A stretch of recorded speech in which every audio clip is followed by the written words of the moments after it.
Hello friend, जय हिंद। आज का टॉपिक है क्लास 10th केमिस्ट्री का फर्स्ट चैप्टर रासायनिक अभिक्रिया एवं समीकरण से। तो चलिए समझने का प्रयास करते हैं। सबसे पहले है रासायनिक अभिक्रिया।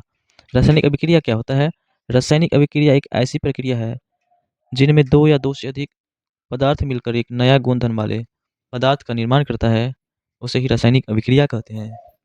रासायनिक अभिक्रिया एक ऐसी प्रक्रिया है जिनमें दो या दो से अधिक पदार्थ मिलकर एक नया गुणधर्म वाले पदार्थ का निर्माण करता है, उसे ही रासायनिक अभिक्रिया कहते हैं।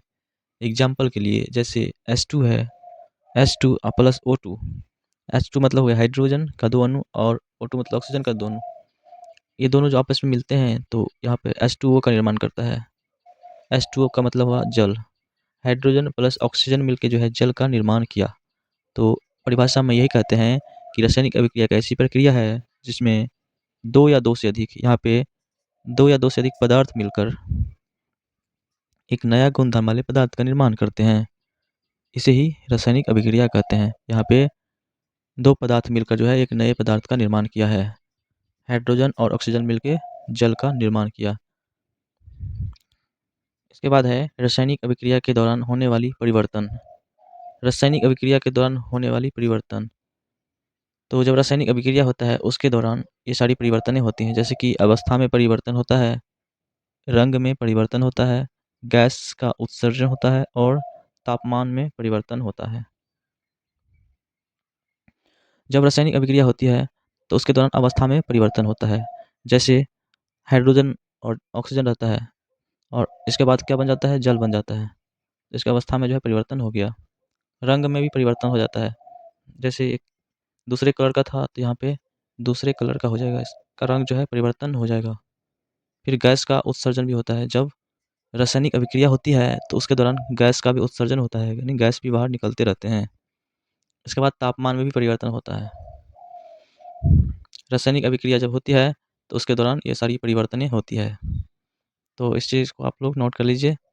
इसके बाद है अभिकारक। अभिकारक क्या होता है? अभिकारक वैसे पदार्थ को कहते हैं जो रासायनिक अभिक्रिया में भाग लेता है। जैसे किसी भी चीज़ में भाग लेता है उसको अभिकारक कहते हैं। अभिकारक वैसी पदार्थ को कहते हैं जो रासायनिक अभिक्रिया में भाग लेता है। और इसके बाद है उत्पाद। उत्पाद क्या होता है? उत्पाद वैसे पदार्थ को कहते हैं जिसका निर्माण अभिकारकों से मिलकर होता है। एक उदाहरण के जरिए अभिकारक और उत्पाद समझने का प्रयास करते हैं। जैसे कि यहाँ पे H2 प्लस O2 है। H2 प्लस O2 ये क्या हो गया? अभिकारक हो गया, क्योंकि रासायनिक अभिक्रिया में भाग लिया है। ये अभिकारक हो गया और इसके बावजूद इसके बाद जो पदार्थ बना वो हो जाएगा उत्पाद।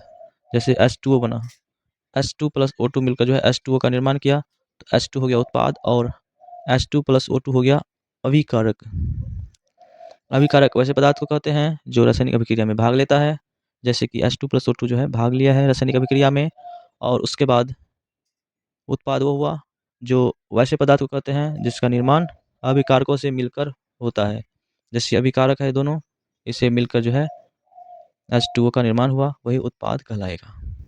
रासायनिक अभिक्रिया के टोटल 5 प्रकार है जो कि निम्नलिखित है। पहला है संयोजन अभिक्रिया, दूसरा है वियोजन अभिक्रिया, तीसरा है विस्थापन अभिक्रिया, तीसरा है विस्थापन अभिक्रिया, चौथा है द्विविस्थापन अभिक्रिया और पांचवा है अपचयन और उपचयन अभिक्रिया, जिसको रेडॉक्स अभिक्रिया के नाम से भी जानते हैं।